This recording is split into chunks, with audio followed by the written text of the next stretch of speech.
बिस्मिल्लाहिर्रहमानिर्रहीम। अस्सलाम वालेकुम वीवर्स। आज मैं आपको शाही मटन क़ोरमे की बहुत ही आसान और जल्दी से तैयार हो जाने वाली रेसिपी सिखाने जा रही हूँ किसी की फरमाइश पे। इसके लिए हमें एक 750 ग्राम मटन का गोश्त चाहिए, जिसे मैं 2 कप पानी में प्रेशर कुकर में 10 मिनट के लिए पकने के लिए रखने जा रही हूँ। ये इतना गल जाएगा कि हमें क़ोरमा बनाने के लिए आसानी हो जाएगी। अब 3 मीडियम साइज़ की प्याज हैं, इनको मैं बारीक बारीक काट लूँगी। और 1 कप घी में, आपकी मर्ज़ी है घी इस्तेमाल करें तेल इस्तेमाल करें। मैं यहाँ पर 1 कप घी में गरम करके इसमें ये प्याज डाल के फ्राई कर लूँगी, गोल्डन ब्राउन करके इसको निकाल लूँगी। इसके अलावा मुझे जिन चीज़ों की ज़रूरत होगी इसमें डालने के लिए, उसमें मुझे चाहिए 1 खाने का चमचा पिसी हुई अदरक, 1 प्याली दही और 1 पैकेट शान क़ोरमा मसाला। इन सब के लिए हमें चाहिए होगा। 1 कप घी था, ये मैंने घी में यूज़ करा है।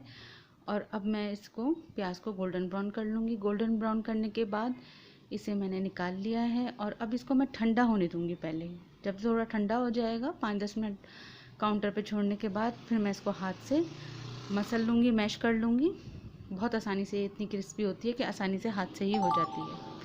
अब इसी तेल में जिसमें मैंने प्याज फ्राई की थी, इसी घी में जिसमें मैंने प्याज फ्राई की थी, इसमें 1 खाने का चमचा मैं भर के पिसी हुई अदरक डालूँगी। पानी अलग कर लिया था, गोश्त अलग कर लिया था, पानी बहुत थोड़ा है उसका। गोश्त डाल के अब मैं इसको अच्छे से घी, अदरक और इसको गोश्त को डाल के अच्छे से भून लूँगी। ज़रा अच्छे से खुशबू आने लगेगी गोश्त में। फिर उसके बाद मैं मसाले और दही डाल के इसको अच्छा सा भूनूंगी। और भूनने के बाद मैं इसको तकरीबन 5-10 मिनट के लिए हल्की आंच पे रखूँगी। अभी मैं इसको अदरक में, जो मैंने पिसी हुई अदरक डाली थी घी में, उसके साथ अच्छे से भून रही हूँ।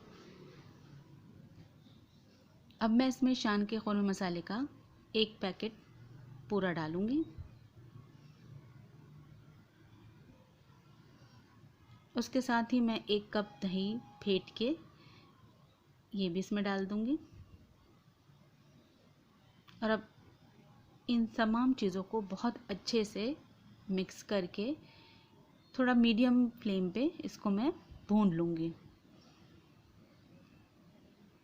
ताकि तमाम मसाले, दही और गोश्त यकजान हो जाए। और इस वक्त बड़ी खूबसूरत खुशबू आ रही है क़ोरमे की। आप इसको अपने घर में ज़रूर ट्राई कीजिए। अब मैं इसको तकरीबन 10 मिनट के लिए छोड़ दूँगी हल्की आंच पे, और प्याज को चूरा कर लूँगी। ये प्याज चूरा हो जाएगी तो अच्छे से चूरा करने के बाद फिर मैं उन तमाम मसालों और गोश्त और दही में मिक्स करके इसको भी अच्छे से भून लूँगी। अभी मैंने मीडियम टू लो फ्लेम पे क़ोरमा रखा हुआ है। अब मैं इसको, प्याज को इस क़ोरमे में डाल दूँगी और इसको भी अच्छे से भून लूँगी। अभी क्योंकि मैं भुनाई कर रही हूँ तो इसलिए आंच मैं थोड़ी सी तेज़ करूँगी।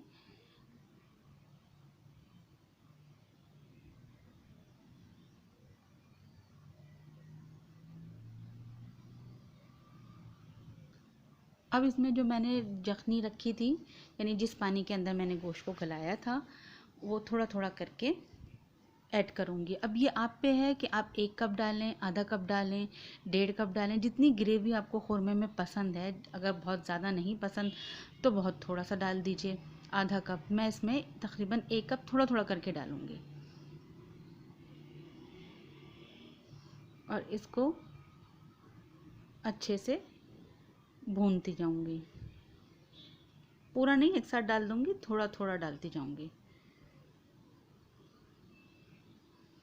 और देखिए कितना खूबसूरत कलर इसका हो गया है। अब इसको चला के अच्छे से मिक्स कर दूँगी मैं। तकरीबन 10 मिनट के लिए मैं इसको लो फ्लेम पे छोड़ के फिर इसको मैं डिश आउट कर लूँगी। अब मैंने इसको डिश आउट कर लिया है। गार्निशिंग में मैंने ऊपर से अदरक काट के डाली है।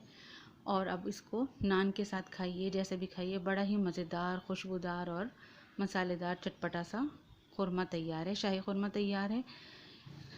अभी आपने अगर मेरा चैनल सब्सक्राइब नहीं किया तो मेरे चैनल को सब्सक्राइब कर लीजिए, साथ ही बेल आइकन है उसको प्रेस कीजिए, और ताकि आने वाली मेरी तमाम नई वीडियोस का नोटिफिकेशन आपको मिले और आपको पता चलता रहे कि मेरे पास कौन कौन सी नई वीडियो बन रही हैं। मेरे वीडियो पसंद आए तो उसको लाइक ज़रूर कीजिए, शेयर कीजिए, दुआओं में याद रखिए। आइंदा किसी नई रेसिपी के साथ, किसी आसान सी मज़ेदार सी नई रेसिपी के साथ इंशाल्लाह मुलाकात होगी। दुआओं में याद रखिए। जज़ाकल्लाह।